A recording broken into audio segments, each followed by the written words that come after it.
Los lugares difícilmente tienen un componente paranormal propio. Normalmente lo que ocurre con un sitio que queda marcado y que de alguna forma favorece la presencia paranormal y los eventos extraños es que, bueno, las personas que lo habitaron, quienes lo construyeron, de alguna forma afectaron el lugar.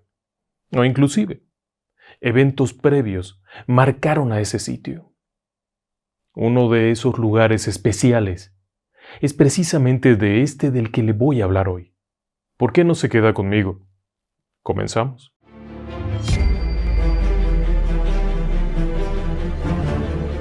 Relatos del lado oscuro. Fantasmas. Seres extraños. Sucesos inexplicables. Perversidad humana. Historias que otras mentes prefieren ignorar.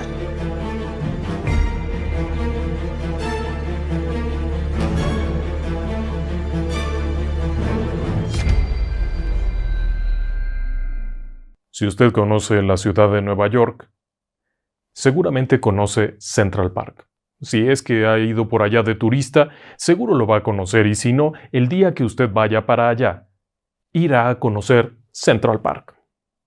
En uno de los lados de Central Park, en la calle 72, se encuentra un edificio. No es especialmente alto. Debe de tener unos 56, 57 metros de altura. En una ciudad como Nueva York, donde los edificios son altísimos, no destaca por ello. No es especialmente grande.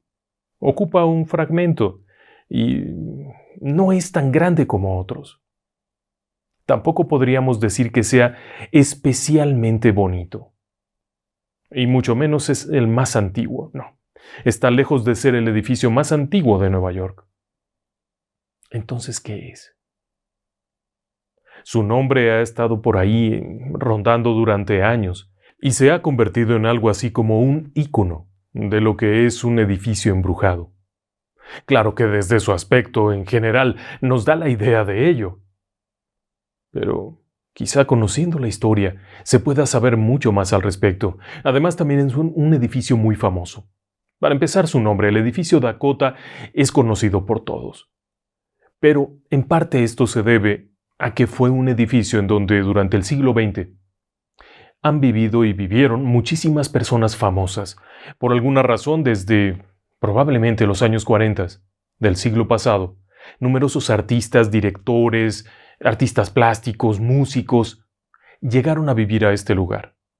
Era algo así como de mucho caché vivir en el Dakota.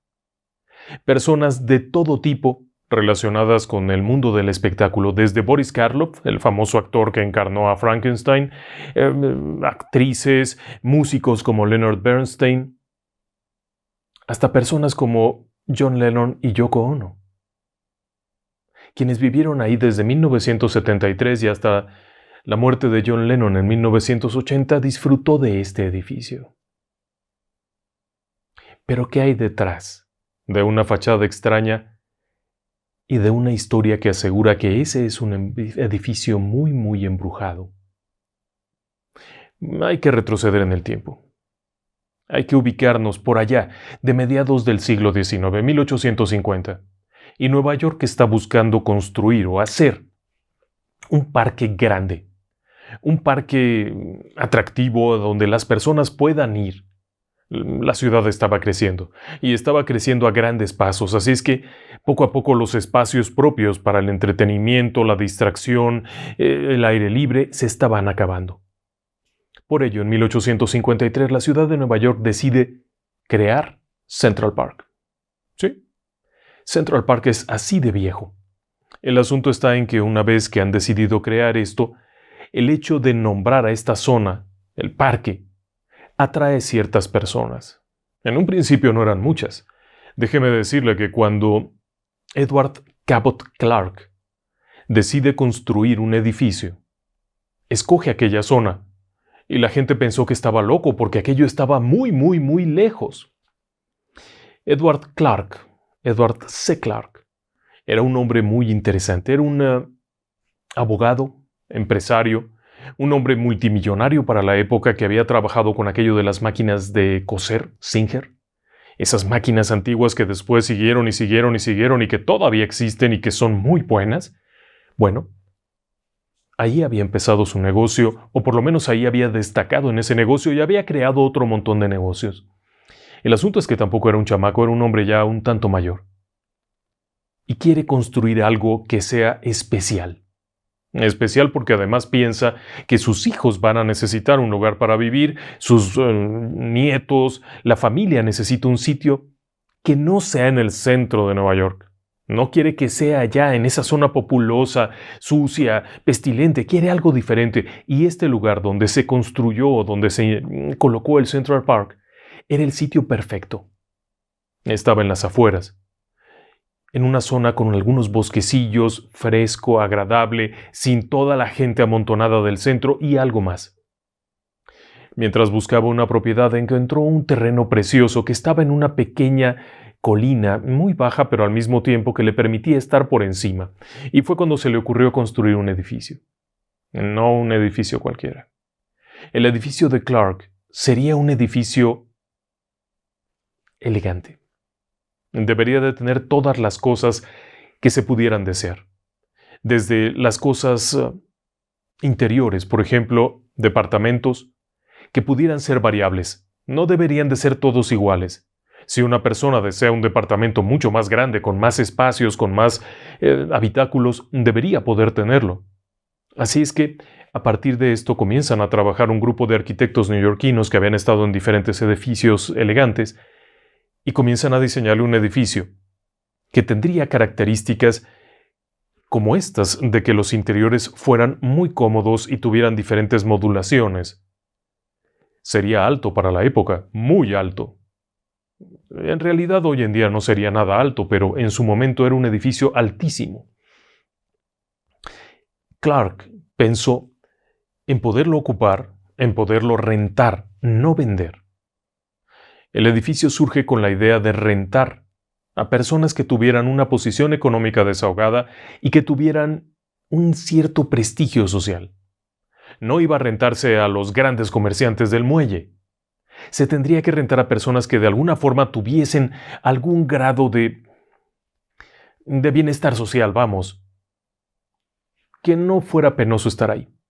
Así es que todo esto se va involucrando para un diseño que reúna, por una parte, un edificio estructuralmente estupendo. La forma en la que fue diseñado, utilizando gruesos muros de cimentación, una técnica que años después ha seguido usando, una especie de cajón de cimentación con gruesos muros de piedra, sobre de lo cual se desplantarían. Hay quienes dicen que son 7 niveles, hay quienes dicen que son 9 niveles. Lo que pasa es que hay una serie de frontones que también sirven como parte del edificio que suman 2 niveles más. Como ve, no eran muchos niveles, pero sí eran particularmente altos. Algunos departamentos pueden tener hasta 4.6 metros de altura interior y los más bajos 3.5 metros. Es decir, que son muy muy altos. Durante el diseño se empezaron a tomar diferentes medidas, como el hecho de que hubiese una gran circulación de aire, muy bien ventilados. Por ello se integró en el diseño un patio central. El edificio en sí mismo es básicamente un edificio perimetral con un gran patio central. Además de esto, debería de contar con ciertas delicadezas de la época. Por ejemplo, el hecho de que la servidumbre no compartiera los mismos espacios de los patrones. Así de sencillo.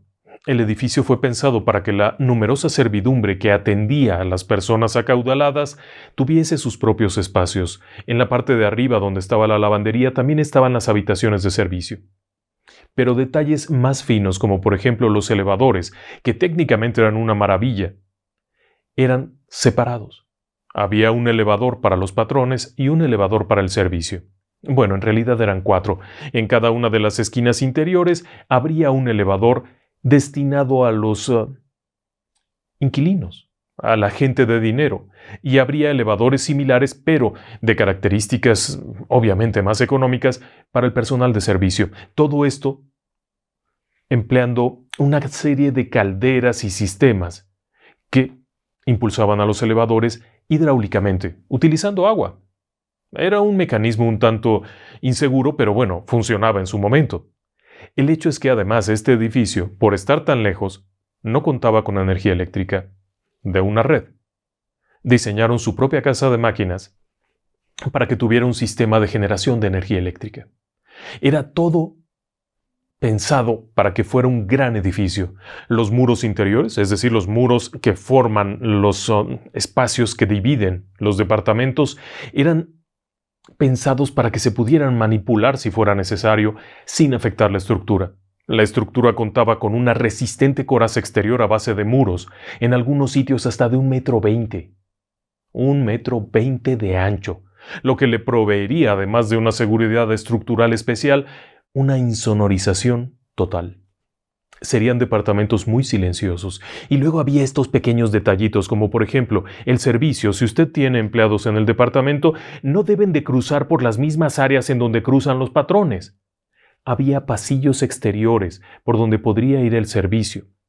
La camarera, el encargado de tal cosa, el otro, podrían utilizar estos espacios sin necesidad de cruzar con los inquilinos. Eran cosas que hoy en día nos parecerían ridículas, pero en la época eran detalles de distinción, pequeños afrancesamientos, digámoslo así. El edificio en sí era una buena construcción. Estaba pensado para ser un edificio resistente. Había detalles también importantes como por ejemplo los entrepisos. La losa que divide un piso de otro estaba calculada de tal forma que hubiera un espacio relleno de un tipo de arcilla que evitaba, por ejemplo, que si hubiera un incendio en la parte de abajo, el fuego pudiera propagarse hacia el piso de arriba. Con estas pequeñas medidas de seguridad, intentaban proteger el edificio en caso de un incendio. En una época en la que no había, por ejemplo, sistemas de extinción automáticos, y aun cuando había en algunos otros edificios evacuaciones de emergencia con escaleras exteriores, en este caso necesitaban dejar la fachada libre completamente. Era un buen edificio. Extraño, si usted quiere, pero era un edificio bien construido. ¿Y a qué me refiero con extraño? Bueno, lo primero era el propio edificio. El edificio fue ubicado en un terreno en las afueras, lo que hizo que la gente de la sociedad de aquel entonces opinara que era absurdo, que aquello era ridículo, que nadie se iría a vivir para allá. Sin embargo, Clark estaba convencido de lo contrario, de que las personas educadas de dinero buscarían espacios agradables, con buenas vistas, que no estuviesen clavados en medio del ir y venir neoyorquino. Y quizá tenía razón. Y siguió la construcción. En 1880, no pierda de vista el detalle, es cuando comienza la construcción que duraría 4 años. El proyecto como tal era una concepción ambiciosa, de mucho dinero. Y el propio Edward Cabot Clark no lo vería terminado. Fallecería antes de que estuviera terminado y nunca pudo disfrutar su propio edificio. Después de eso, el edificio quedó en manos de los hijos, que siguieron rentándolo. Una vez que estaba ya establecido, obviamente aquello fue muy atractivo para todos, y la gente comenzó a llegar. El edificio se llenó antes de que estuviera terminado. No pierda de vista que era de alquiler. Las personas no podían comprar un departamento, pero sí podían quedarse todo el tiempo que quisieran, siempre y cuando fuera la persona correcta para el edificio correcto. Y esto llevó a que durante los siguientes 45 años no hubiese un solo departamento vacante. Quienquiera que llegaba al edificio se quedaba. En un principio, por cierto, el edificio se llamaba Apartamentos Clark, en relación al propietario, al hombre que había ideado esto. Sin embargo, el edificio comenzó a conocerse como el edificio Dakota. Y hay varias razones para ello. La primera es que hay quienes aseguran que los vecinos y conocidos de Clark se burlaban de él diciéndole que había ido a construir allá lejos a Dakota, que en ese momento era el noroeste lejano, era allá lejos, y se burlaban de él diciendo que había ido a construir hasta allá, hasta Dakota. Es posible. Esa es la leyenda más popular. Hay quienes aseguran que en realidad el nombre de edificio Dakota viene de una imagen que está colocada en una de las entradas, la imagen de un indio americano, de un nativo americano, un indio Dakota. parte de las tribus Sioux, y que por alguna razón fue puesto ahí. Es una cosa de piedra, en un frontón de un pórtico aparece un indio con sus plumas y todo esto ahí. Por alguna razón está ahí. Y la tercera tiene que ver con otro asunto. Pero eso se lo platico más adelante. Bueno, volviendo al edificio, ya terminado fue un éxito total, absolutamente total, porque tenía cosas tan prácticas como la energía eléctrica, calefacción, servicio al cuarto. Podía usted bajar a comer a un comedor general que había para todo el edificio, era parte de los servicios, o podía pedir que le llevaran sus productos a su departamento. Era un servicio casi como de hotel. Pero las personas se quedaban ahí permanentemente. O sea, pagaban su renta y ese era su departamento y no se movían, y eran personas encumbradas de Nueva York. Tenían cancha de tenis, por ejemplo. El edificio en un principio tenía en la parte de atrás un enorme espacio donde estaba la casa de máquinas y donde había jardines y las canchas de tenis. Había caballerizas dentro del edificio para alojar los caballos de los carruajes. Y muchos otros detalles. Sería muy largo poderle platicar todo, pero era un edificio que capturó la atención de las personas y se quedaban. Al paso de los años, siguió funcionando bien. Se hicieron modificaciones, se fue haciendo de aquí y de allá, se hicieron pequeños cambios. De pronto, cuando desaparecen los caballos, bueno, las cocheras se usan para automóviles. El sótano se habilitó para una casa de máquinas cuando se vendió el terreno de atrás. Pasado algún tiempo se eliminaron las áreas para la servidumbre y en lugar de eso se hicieron más departamentos. Fue modificándose. Los hijos de Clark siguieron explotando esto porque era un edificio ya en una zona que se estaba llenando de edificios elegantes. Alrededor de probablemente 1930 comienzan a llegar nuevos inquilinos. Algunos de los que habían habitado ahí habían muerto. Después de tantos años de habitar el edificio habían muerto, y en consecuencia estos departamentos que se van liberando van siendo alquilados, y casualmente esta zona de Nueva York, tan querida por la cercanía del parque y de otro montón de cosas entre los que había grandes teatros, salas de música, atrae inquilinos que pertenecen a ese medio. Actores, actrices, músicos, personajes del espectáculo, productores, directores que van llegando. Algunos de estos personajes eran personajes muy interesantes. Judy Garland, ¿se acuerda? La actriz. Boris Karloff, el actor de Frankenstein, también fue ocupante del edificio Dakota, y muchos otros que iban llegando, yendo y viniendo. En los 60s, finalmente la familia Clark decide vender aquello. Ya. Ha pasado mucho tiempo, ya no quieren tenerlo, es complicado, necesita mantenimiento y lo ponen en venta.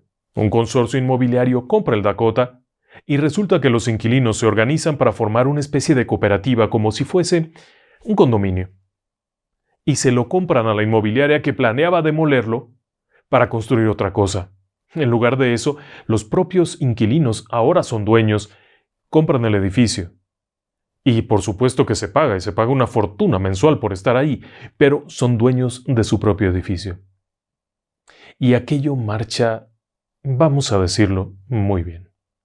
Sería señalado como patrimonio, como lugar insignia, como muchas otras cosas, como edificio histórico para Nueva York. Y a nivel de Estados Unidos también tiene un registro como edificio histórico.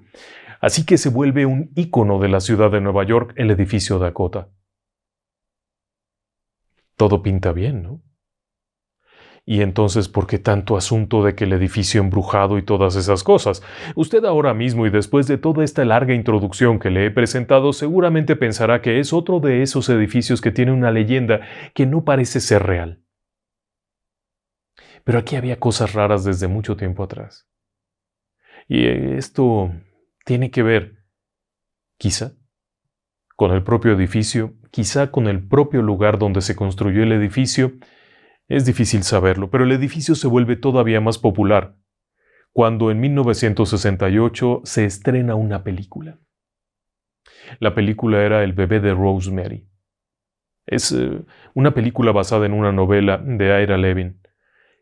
Esta novela planteaba la historia de una joven mujer que se casa muy animosa, muy inocente, y que casualmente resulta embarazada, sin saber exactamente en qué momento. Cuando le pregunta al marido qué ocurre, el marido asegura que esto ocurrió mientras ella dormía. Pero todo es sospechoso. Poco a poco aquello se va relacionando con una secta satánica que necesita a esa criatura por alguna misteriosa razón, y una serie de cosas misteriosas pasan en la película y se volvió un ícono de terror. El director, Roman Polanski, había hecho una obra que pasaría a la historia del cine de terror. La actriz principal era Mia Farrow, una chica delgadita, simpática, recién casada con Frank Sinatra, el famoso cantante de La Voz de Terciopelo, y había un montón de gente importante alrededor. La película fue un éxito en su género, y ha traspasado las barreras del tiempo. ¿Y por qué le estoy platicando de esta película? Porque una parte de la película se filmó en ese edificio, no en los interiores. Los propietarios no permitieron que se grabara en el interior, pero sí en algunas locaciones exteriores, y esto se hizo muy popular. Y comenzaron a surgir protestas. Y esto hizo mucho ruido. ¿Protestas? ¿A quién le importaría que se grabara una película en el exterior? Seguramente están protestando personas que les afectó el tráfico o algo similar, pero la realidad es que quienes protestaban en sí porque se grabara una película sobre de esa temática. La película trataba acerca de cómo operaría una secta satánica en pleno centro de Nueva York. Y esto despertó mucha curiosidad. ¿Por qué alguien querría oponerse a que se grabara una película y en ese edificio? Pero todo era muy raro alrededor de la película. Desde el propio edificio. En un principio Roman Polanski cuando llegó dijo: no, yo no quiero grabar en este edificio. Es un edificio muy oscuro, tiene pasillos muy complicados, es muy difícil manipular cámaras, yo no quiero este edificio. El escritor Ira Levin ni siquiera había pensado en el Dakota. Él había visualizado cuando escribió su novela otro edificio neoyorquino completamente diferente. Pero resultó extraño que de pronto toda la producción decidiera que este era el edificio adecuado para hacer una película que intentaba desenmascarar cómo operaba una secta satánica. Esto obviamente hizo que hubiese mucho interés en el tema. Y en el tema del propio edificio. Y es ahí cuando comienzan a conocerse ciertas cosas. Durante años, los inquilinos habían tenido encuentros con fantasmas. Encuentros raros. Desde muy pronto en la historia del edificio se había hablado de extrañas presencias que se movían dentro del edificio. Los primeros reportes a finales del siglo XIX, 1890-95, hablaban de sombras y sonidos, y uno de los reportes más antiguos que señala el New York Times proviene de esa época, 1895, cuando varias personas aseguraron ver lo que en principio parecía un indio. Simple sugestión. ¿Cómo saberlo? A principios del siglo XX, sin embargo, la historia fue cambiando y ahora ya no se veía eso. Los reportes señalaban cosas como, por ejemplo, la niña. Una niña pequeña. Es difícil saber la edad porque no se puede apreciar plenamente, pero va vestida con un vestido de época y juega con una pelota roja. Es la niña del cumpleaños, así es como se le conoce, y ha sido vista desde entonces hasta la fecha. La niña del cumpleaños se conoce como niña del cumpleaños porque en una ocasión, cuando una persona se topó con este espectro dentro de un departamento, la niña mencionó que estaba celebrando su cumpleaños, para después desaparecer mientras se seguía escuchando la pelota rebotando. Es una pelota roja. Por el tipo de pelota, probablemente fuera algo muy reciente. Las pelotas de plástico no son tan antiguas. Así es que probablemente fuera de principios del siglo XX. Después viene otro fenómeno que también es muy raro y es el caso del chico de la ropa Buster Brown, el trajecito de Buster Brown. Esta ropa se utilizaba mucho a principios del siglo XX y era una ropa típica de los niños elegantes. Es raro mencionarlo, pero la aparición ocurre más o menos al mismo tiempo que las personas habrían vestido a sus niños con ese trajecito. Ha sido visto desde entonces en muchas partes del edificio. Este tipo de relatos no dejan de llamarnos la atención porque, en ambos casos, las apariciones corresponden, más o menos con la época en la que deberían de haber estado vivos, es decir, que serían manifestaciones muy recientes de personas muertas muy recientemente. Y luego está la dama que llora. Esta aparición comenzó en los años 40. Inusualmente están identificadas, y eso es algo muy curioso, porque normalmente uno piensa, bueno, una casona embrujada de hace 500 años se aparece el caballero. No, en este caso, por la descripción de los testigos, se podría incluso ubicar que eran recientes. La dama que llora comienza a aparecerse en los años 40 vestida con una ropa más o menos de los años 40. Lo cual es inusual porque no se reportó ninguna muerte en el interior, tampoco de niños. Algo no estaba bien. Esa aparición en particular era inusual. Y era tan inusual que el propio John Lennon la llegó a ver. Sí, John Lennon. Uno de los miembros de los Beatles, un hombre que hizo fama por sus protestas, por promover la paz, por luchar por la paz, por hacer todo tipo de cosas en un ámbito de los años 60 del movimiento hippie, vivió en el Dakota. Cuando se mudó ahí en 1973 junto con su esposa Yoko Ono y su hijo Sean, se toparon con este tipo de cosas, y el propio John Lennon vio a la dama que llora, y se dice que es la dama que llora porque efectivamente se le oye llorar y se puede ver una silueta blanca, vestida más o menos a la usanza de los 40, no es una vestimenta tan antigua. Además de eso, el edificio ha contado durante años con problemas de sonido. A pesar de que el edificio está insonorizado naturalmente por los gruesos muros, a pesar de que cada departamento está en puntos opuestos, en cuanto a su acceso. O sea, una persona que va al departamento de este lado no tiene nada que hacer en este pasillo, no hay por dónde pasar. Y sin embargo, hay personas que aseguran que a ciertas horas del día o ciertas horas de la noche han escuchado pasos de alguien que camina dentro de sus departamentos y no se escucha lo que pasa en el piso de arriba. Estos edificios fueron concebidos para que estuvieran aislados, que no llegara el sonido. Además hay otro montón de problemas, desde cosas que se mueven, cosas que se caen, luces que prenden y apagan, sonidos, voces, cantos. Hasta en la parte del sótano en donde verdaderamente parece desquiciarse aquello de vez en cuando, porque hay objetos que salen volando, cosas que caen, te mueven, te empujan, te jalan. Es un sitio peligroso en ese sentido, porque algunos de los objetos son realmente pesados y se movilizan por el aire tratando de golpear al testigo. Muchas de estas cosas comenzaron a hacerse populares cuando sale la película y la gente se intriga por el edificio Dakota. Pero la realidad es que este lugar ya tenía de por sí otras cositas, comenzando porque personajes como Aleister Crowley, el hombre más perverso del mundo, la bestia 666, etcétera, etcétera, estuvo en el edificio a principios del siglo XX. Estuvo viviendo en el edificio Dakota. Y créame cuando le digo que Aleister Crowley no hacía cosas por casualidad. Y si estuvo en el edificio Dakota es porque algo había ahí.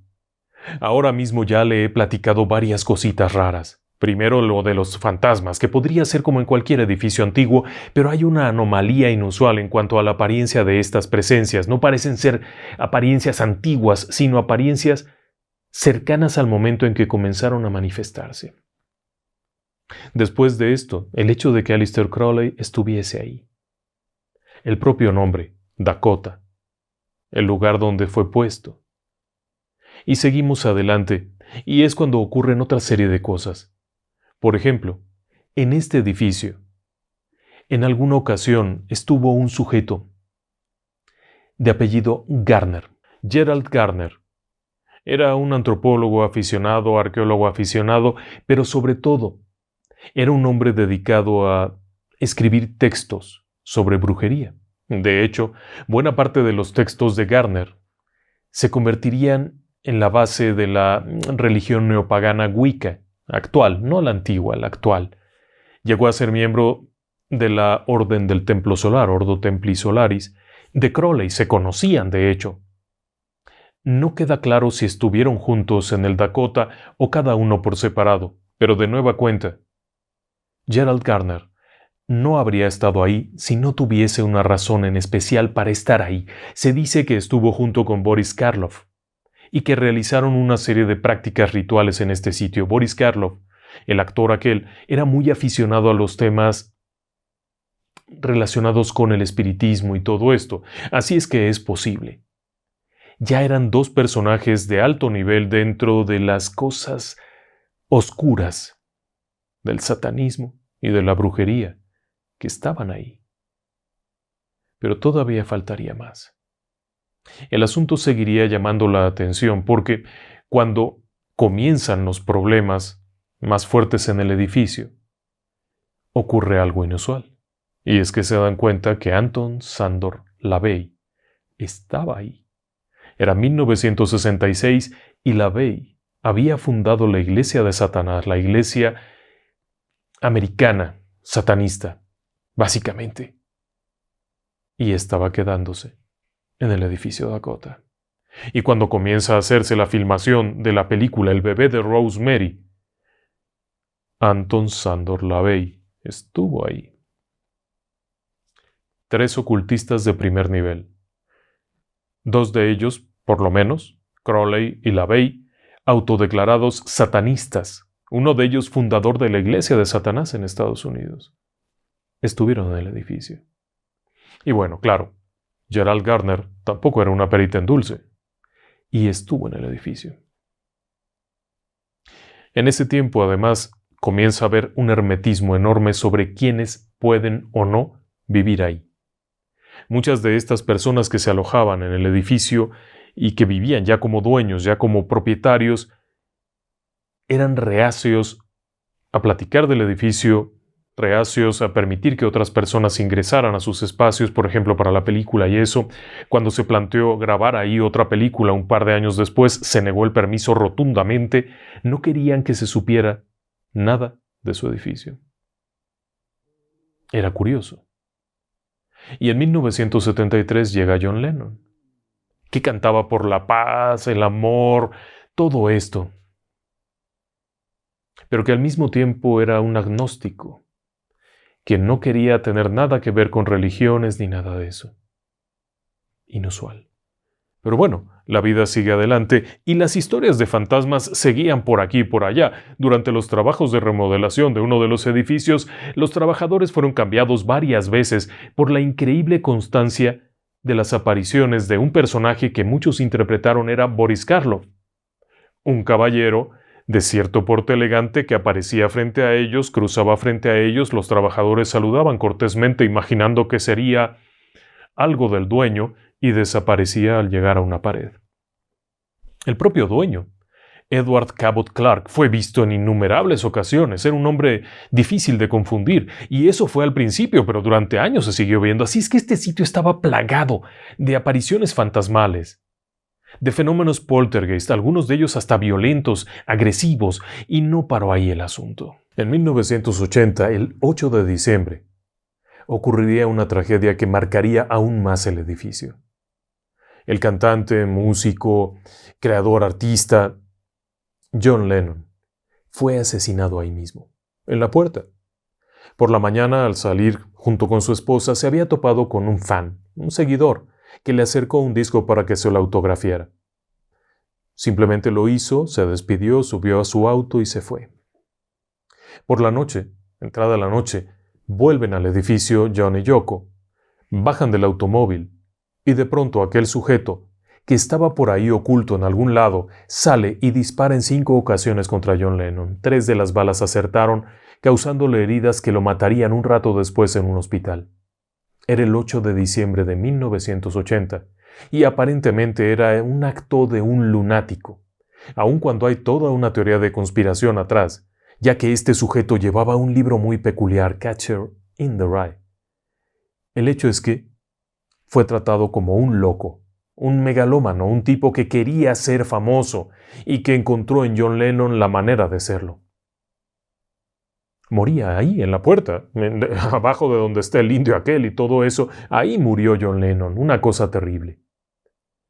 Usted pensará, ¿qué tendría que ver? ¿Alguna especie de maldición, algo así? Habría que remontarse 3 días antes. 3 días antes, un vidente, Alex Tanús, hizo algo muy raro. Déjeme que le platique un poquito más. Cruzando la calle del Dakota, se encuentra el edificio de la American Society for Psychical Research, la Sociedad Americana de Investigaciones Psíquicas. El día 5 de diciembre de 1980, el médium y sensitivo Alex Tanous llegó a las oficinas de esta institución, de la American Society. Estaban ahí platicando cuando deciden subir a un piso que tiene unas ventanas con vista al edificio Dakota, y apenas cruzar la puerta, Alex Tanous camina para allá con una mirada extraña, muy rara.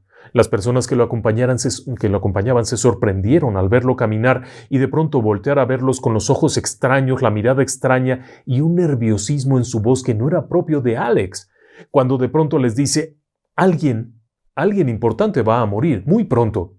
Es una persona muy conocida, es un cantante de rock, es alguien muy conocido. Y hace un apunte sobre que va a ser una muerte muy rara. Y después de eso no sigue hablando. Eso lo dijo viendo al edificio Dakota. 3 días después, ahí mismo matan a John Lennon. Aquel hombre no quiso entrar al edificio Dakota jamás, y la mirada que tenía en el rostro era una mirada muy rara. Cabe señalar que el propio John Lennon, a decir de muchas personas, ha estado deambulando por ahí en calidad de fantasma. La propia Yoko Ono asegura que una noche, cuando por alguna razón despertó y se levantó, pudo ver al fantasma de John Lennon sentado en su hermoso piano blanco, mirándola, diciéndole: tranquila, sigo aquí, sigo acompañándote, para después simplemente difuminarse. Y después de eso, numerosas personas lo han visto en diferentes puntos del edificio y en algunas ventanas asomado viendo el hermoso paisaje de Central Park, su lugar favorito. ¿Simples casualidades? ¿Cómo saberlo? Pero ahora mismo ya tenemos muchos elementos raros en un solo edificio, un magnífico edificio. Creo que es tiempo de empezar a revisar por qué podría pasar esto. Primeramente, el lugar. Algunas de las personas que han investigado el tema del edificio Dakota insisten en que el punto en el que fue construido no era obra de la casualidad ni del deseo de alejarse del centro de la ciudad únicamente, sino que era un sitio específicamente seleccionado, siguiendo ciertas bases esotéricas. Probablemente dentro del ámbito del espiritismo habían ubicado un lugar propicio para la construcción del edificio. No puede saberse ciertamente si el propio Clark habría sido parte de esa elección o si simplemente fue un vehículo para ello. Es posible que sí, que él haya seleccionado este sitio en base a una serie de premisas esotéricas porque él mismo practicaba el espiritismo. Y hay otras cosillas más. Una de las versiones asegura que durante los juicios de brujería celebrados en Nueva York, que fueron varios, de hecho, fueron entre el siglo XV, XVI y XVII, parte de los acusados fueron enjuiciados por haber realizado aquelarres en ese lugar. Algunos de los testimonios, que desafortunadamente están perdidos, apuntaban a que el lugar de los aquelarres era ese mismo lugar. ¿Y por qué están perdidos? Porque se quemaron durante un incendio en 1911. En marzo de 1911, un terrible incendio destruyó prácticamente toda la documentación que incluía los juicios por brujería de todo ese periodo de tiempo. Y lo único que queda son las personas que aseguraron que en esos documentos los propios hechiceros juzgados y hechiceras juzgadas señalaban este punto que era remoto en medio de este lugar, entre 2 cuerpos de agua, como el lugar ideal para los aquelarres. Y luego viene el propio nombre. Dakota parece ser motivo de una broma. Aquellos que le decían a Edward C. Clark: tu edificio lo fuiste a construir a Dakota. Y de ahí habría salido el mote. Pero en realidad hay quienes dudan de eso. Y si bien no hay ninguna evidencia de que Edward Clark haya sido parte de una logia masónica, la realidad es que una logia masónica muy fuerte era la de Dakota del Norte. Y quizá eso involucraba este lugar. ¿Y por qué quizá? Porque el edificio mismo, en su diseño y en la idea general, está repleto de señales esotéricas masónicas. Toda la fachada está llena de esto. desde la propia entrada que tiene 12 columnas de los 12 pilares del saber, numerosas pequeñas esculturas que rodean todo el edificio en la forma de una especie de guerrero con un casco y dragones, numerosos ornamentos con la forma de flores, de 5 pétalos, pentagramas, numerosos adornos con forma de misteriosas flores que nos hacen pensar inmediatamente en el ojo que todo lo ve, el símbolo masónico por excelencia, numerosos detalles que tienen que ver con el número 3 y el número 33, que se encuentran por toda la fachada distribuidos y que tienen que ver con la escuadra y con los elementos propios de una logia masónica, incluyendo el número 33, que es el grado máximo, y así sucesivamente. Todo el edificio está lleno de estos pequeños detalles que nos hacen pensar, primero, que no era casualidad que estuviese en este lugar, segundo, que no fue por azar que tuviera esa apariencia, sino que era una elección. Alguien pensó en estos detalles, ya sea a manera de prevención de lo que pudiera llegar del exterior o a manera de protección de que no saliera nada de ahí. Si usted es seguidor de Relatos del Lado Oscuro, sabe que en ocasiones las personas hacen cosas para proteger lo que han puesto adentro de que salga, y otras hacen cosas para evitar que entre. Así es que muchos de estos símbolos podrían tener ese significado, y la propia cabeza del indio Dakota, que se encuentra en una de las entradas, tiene en sí mismo un enigma. Si ahora mismo usted puede verlo, le estamos proyectando una imagen. Es una cabeza esculpida en piedra, de un nativo americano con sus plumas y todo. Es grande, y ahí mismo se encuentran unos números, alrededor de la cabeza, 1-8 y en la parte de abajo 8-1. No, no es casualidad. Y no, el edificio no empezó a construirse en 1881. El edificio se inició en 1880 con un proyecto que inició desde 1878. Y se terminó en 1884. En ninguna parte hay un 81. Y es que no es una fecha. No es el número 1881, es el número 1881, lo que significa 99. Si le da la vuelta cambia, y si se hacen una serie de sumas siempre da 9. No es una casualidad.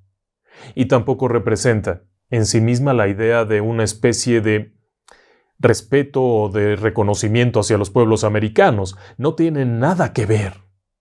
Dakota no significa que fuera algo relacionado a los pueblos americanos.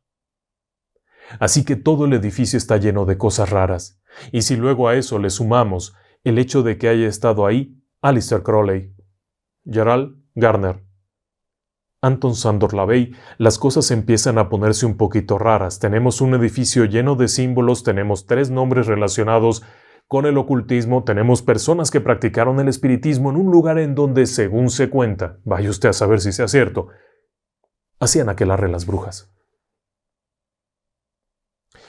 Pero ahí no termina la historia. ¿Por qué se escogió para grabar el bebé de Rosemary finalmente? Esa es una buena pregunta. El director no lo quería, Roman Polanski. Él quería otro edificio en donde se pudiera mover con facilidad para no tener múltiples locaciones. El escritor nunca pensó en el Dakota. Buena pregunta.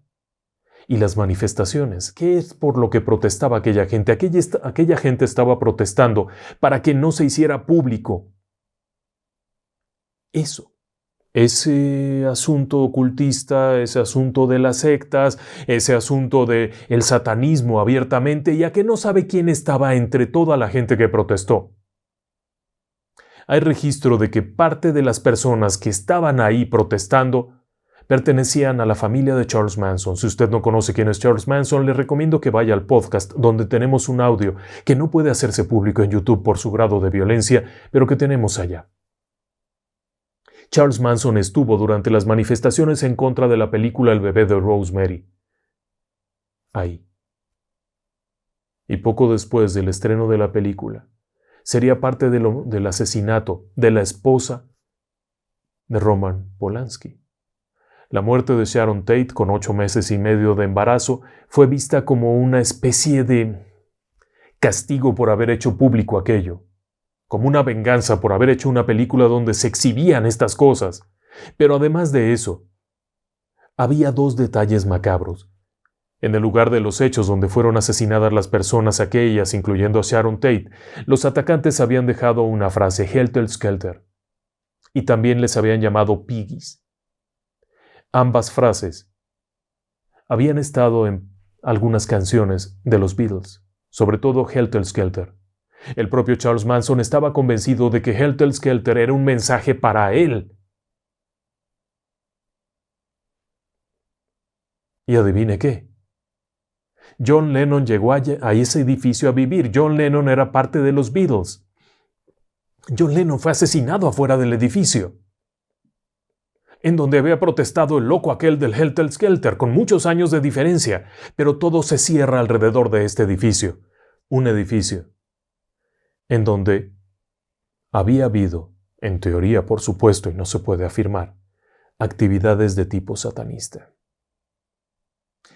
Un satanista loco o demencial, asesino, como Charles Manson, había ejecutado a la esposa embarazada del director que había dado a conocer una historia que en teoría es ficticia, pero que parecía muy bien descubrir secretos de ciertas sectas satánicas que sacrifican niños. La niña de la pelota roja, que aparece en el mismo tiempo más o menos en el que estaba de moda la ropa que aparentemente lleva, el niño del trajecito aquel propio de la época en la que comienza a manifestarse como fantasma, algo no embona por ninguna parte y los niños no son fantasmas a menos que no puedan migrar y se queden ahí, atrapados, en un edificio que está cerrado completamente con símbolos esotéricos. Y entonces nos topamos con que otra vez encontramos este extraño círculo en donde una cosa va llevando a la otra y nos damos cuenta de que el rostro de Alex Tanús lo que estaba viendo era todo, no solamente la muerte de una persona famosa. Ahora ve por qué este edificio es tan interesante desde todos los puntos de vista. Claro, hoy en día las personas que habitan ahí aseguran que nada de esto es cierto y quizá tengan razón. Quizá solamente sean fantasías de un montón de personas, pero entre que son o no lo son, es un tema que nos ha llamado la atención y que me han pedido numerosas ocasiones y por eso esta noche en Relatos del Lado Oscuro hemos hablado del edificio Dakota. Un edificio muy elegante, muy bonito, lleno de cosas raras. Buenas noches y que descansen en paz.